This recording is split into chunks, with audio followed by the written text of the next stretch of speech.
Hello friends, मेरा नाम है Nitin. Welcome to my channel English 24/7 minutes. दोस्तों, इंग्लिश याद करना नहीं, इंग्लिश में बात करना सीखिए। दोस्तों, अक्सर आपने नोटिस किया होगा कि काफ़ी सारी मेहनत करने के बावजूद भी और बहुत सारी प्रैक्टिस करने के बाद भी काफ़ी सारे ऐसे लोग हैं जो अच्छी इंग्लिश नहीं बोल पा रहे हैं। दोस्तों, उनको लगता है कि इंग्लिश बोलना काफ़ी टफ है, इसी वजह से मैं नहीं बोल पा रहा हूँ। नहीं दोस्तों, ये कारण नहीं है। अगर आप जानना चाहते हैं कि सही कारण क्या है, क्या सही रीजन है कि क्यों इतनी सारी मेहनत करने के बाद भी आप अच्छी और नेचुरल इंग्लिश नहीं बोल पा रहे हैं, तो इस वीडियो को अंत तक जरूर देखेगा। आज की वीडियो में दोस्तों मैं आपको बताने वाला हूं कि क्या वो तरीका गलत तरीका है जिससे आप प्रैक्टिस कर रहे हो, जिसकी वजह से आपकी जो इंग्लिश है वो इंप्रूव नहीं हो रही है, और क्या सही तरीके हो सकते हैं जिनको आप फॉलो करके आराम से नेचुरल इंग्लिश बोलना सीख सकते हैं। दोस्तों, चलिए बात करते हैं पहले उन तरीकों की जिनकी वजह से आपकी जो इंग्लिश है वो उस परफेक्ट वे में इंप्रूव नहीं हो रही है, जिस परफेक्ट तरीके से आप उसको बोलना चाहते हैं। दोस्तों, आपने अक्सर नोटिस किया होगा कि बहुत सारे ऐसे लोग हैं जो इंग्लिश की प्रैक्टिस तो कर रहे हैं, पर प्रैक्टिस करने का जो उनका तरीका है वो सही नहीं है। अब दोस्तों, वो तरीका है क्या? अगर हम मोटा मोटा देखें दोस्तों, इंग्लिश के दो इंपॉर्टेंट फैक्टर्स हैं, दो चीजें हैं जिनसे आपकी इंग्लिश इंप्रूव होती है। एक दोस्तों इंग्लिश ग्रामर और दूसरा इंग्लिश वोकैबुलरी यानी कि इंग्लिश वर्ड्स। अगर ये दोनों चीजें हमारे दिमाग में अच्छे से आ जाए तो आपकी इंग्लिश दोस्तों आराम से परफेक्ट हो जाएगी। दोस्तों, इसके अलावा भी बहुत सारी ऐसी चीजें हैं जिन पे हमें ध्यान देने की जरूरत है। अगर हम बात करें body language, eye contact, fluency, way of listening, है ना दोस्तों, इन सारी चीजों को अगर आप लोग मिक्स कर देते हैं तो आपकी इंग्लिश जो है वो परफेक्ट होगी।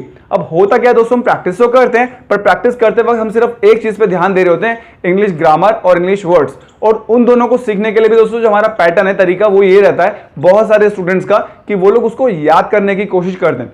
दोस्तों, मतलब आपने देखा होगा कि मैक्सिमम तरीके से हम लोग सेंटेंसेस को याद करते हैं। अगर बुक्स को भी आप बात करें या अगर आप कोई वीडियोस देख रहे हैं या किसी भी जगह से आप प्रैक्टिस कर रहे हैं, किसी भी फॉर्मेट के थ्रू प्रैक्टिस कर रहे हैं, तो मैक्सिमम टाइम आपने देखा होगा कि हम लोग सिचुएशन के अकॉर्डिंग सेंटेंसेस को याद करने की कोशिश करते हैं, है ना दोस्तों। मैक्सिमम स्टूडेंट्स ऐसे हैं जो सेंटेंसेस को याद कर लेते हैं और वर्ड मीनिंग को याद कर लेते हैं, और वो उसके बाद इंग्लिश बोलने की कोशिश तो करते हैं, पर वो सिर्फ उतनी ही इंग्लिश बोल पाते हैं जितनी सेंटेंसेस उन्होंने याद कर रखे हैं।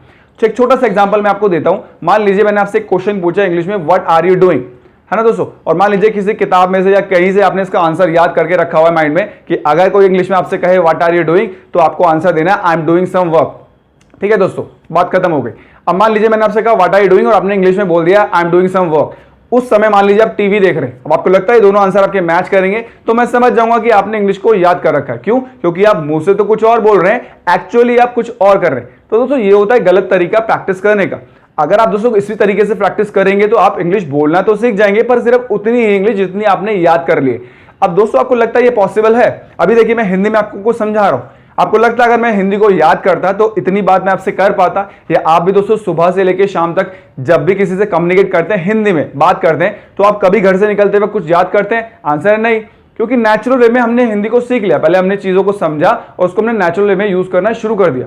एक छोटा सा एग्जांपल दोस्तों मैं आपको और दूं। मान लीजिए ये शर्ट में मेरी कोई छेद हो जाए, छोटा सा होल हो जाए, तो दोस्तों उसको अगर मैं सुई से सीलने की कोशिश करूंगा तो मैं आराम से इसको सील लूंगा। अगर दोस्तों इसको मैं चाकू से यानी कि नाइफ से इसको सीलने की कोशिश करूं तो आपको लगता है ये शर्ट सिल जाएगी? नहीं, ये और खराब हो जाएगी। दोस्तों, यही तरीका है। मेहनत तो आप कर रहे हैं, पर आप गलत तरीके से प्रैक्टिस कर रहे हैं, इसी वजह से आपकी इंग्लिश इंप्रूव नहीं हो रही है। जरूरत है दोस्तों में समझने की।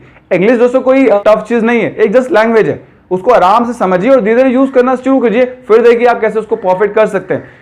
सही तरीके से प्रैक्टिस करने की बजाय हम लोग कर क्या रहे हैं दोस्तों, मैक्सिमम लोग सेंटेंसेस को याद करें। ठीक है, आपने 1000, 2000, 3000 जितने भी आपका माइंड की पावर है, आपने उतने सेंटेंसेस याद कर ली।